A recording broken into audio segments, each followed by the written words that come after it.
కొరకు విడిచెను తన ప్రాణము పెట్టి నిన్ను బ్రతికించెను.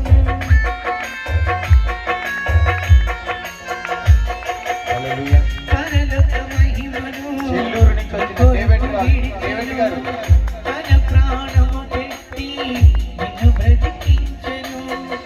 ఇంత చేసిన వాడు నీకు దూరమవుతాడు.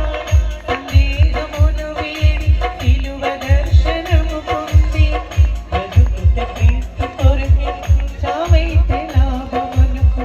బ్రతుకుట క్రీస్తు కొరకే చావైతే లాభమనుకు.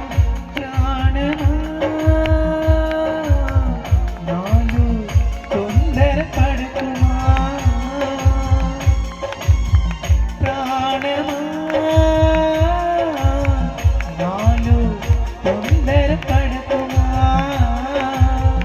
ఎందుకింక కన్నీరు, ఎందుక వేదన, నీ దుఃఖ దినము